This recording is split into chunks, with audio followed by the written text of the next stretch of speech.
Hi there. My name is Lori. Welcome to my channel. Today we're going to talk about Father's Day and how it's a really big day. It's a really big day for a lot of people because there are so many dads. Uh, and grandpas because they're also dads, and dog dads and cat dads and snake dads and all of the dads. Now here's the thing. If you click this video, you probably want to know how to be a good dad because that's the name of the video.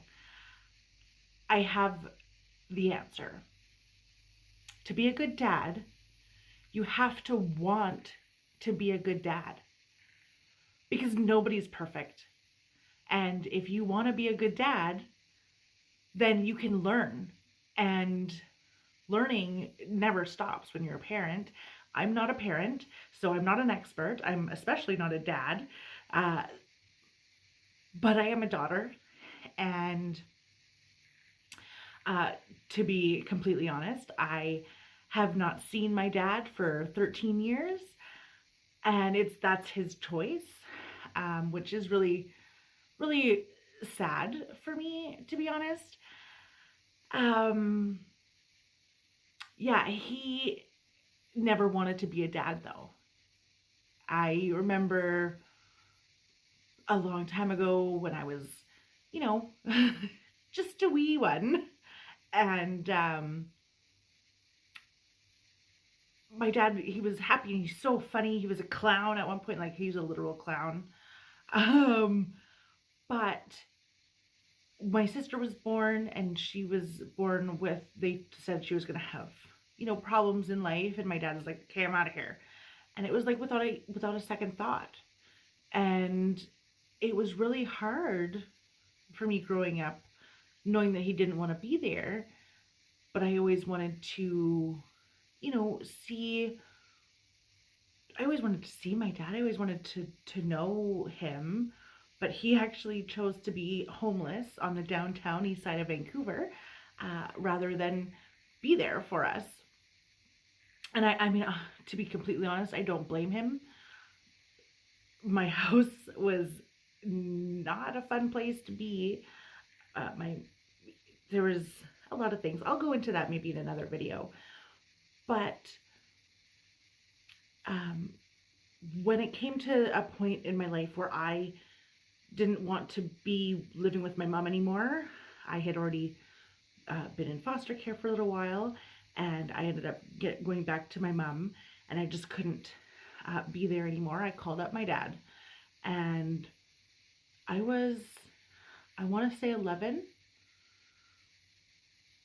and I said, Dad, can I come and live with you?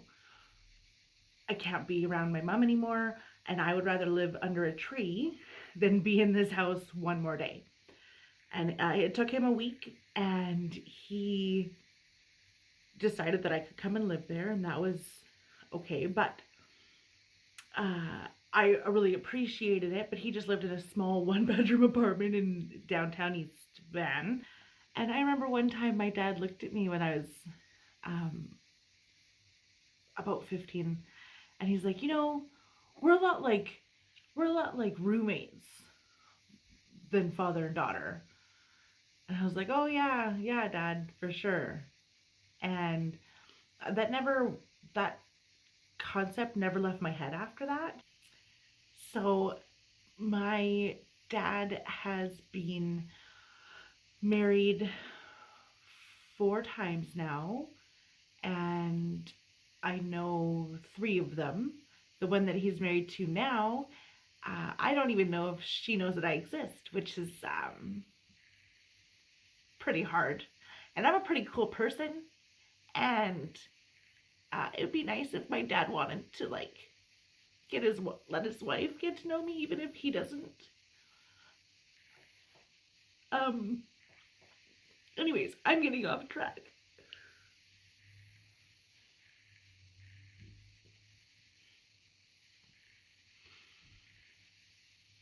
If you want to be a good dad, you just have to want to be one. Because if you're there, you're learning your child. And that's all a child really needs.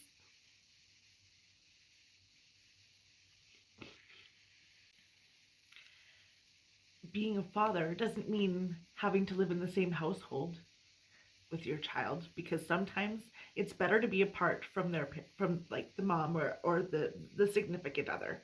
Sometimes it's better, and that's okay. The point is, if you really want to be a good dad, then you just have to try.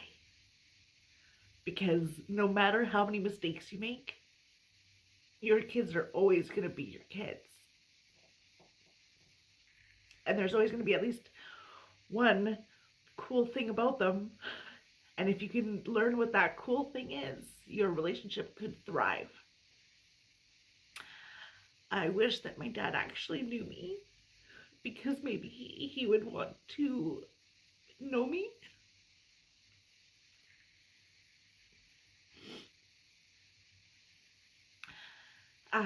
So the last time I talked to my dad was about 3.5 years ago, when I had just bought this house with my husband, and he messaged me on Facebook, and he was like, "Oh, I'm so sorry for everything I've put you through," and it was really nice to hear, to be honest. He wanted to meet up with me.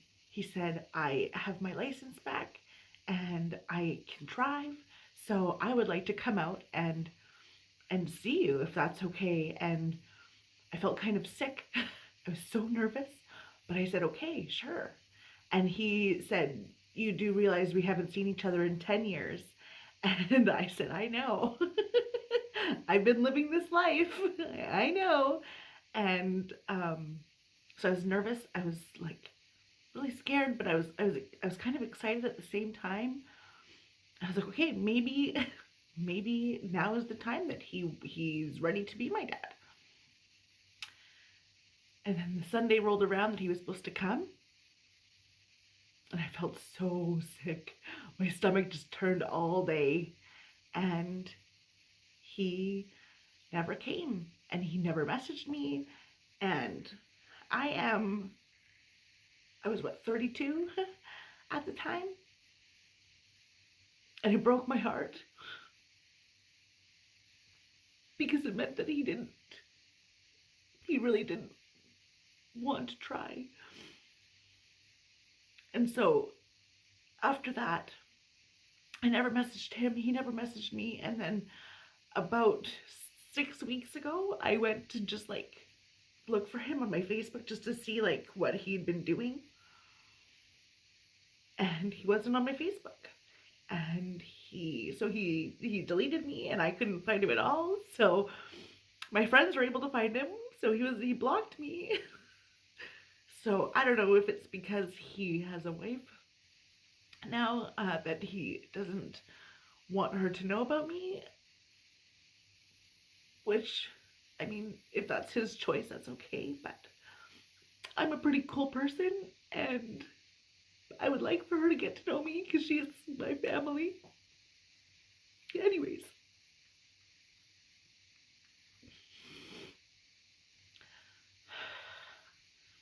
Thank you for listening. And if you have a father story similar to mine, let me know. I know there's a lot of us out there.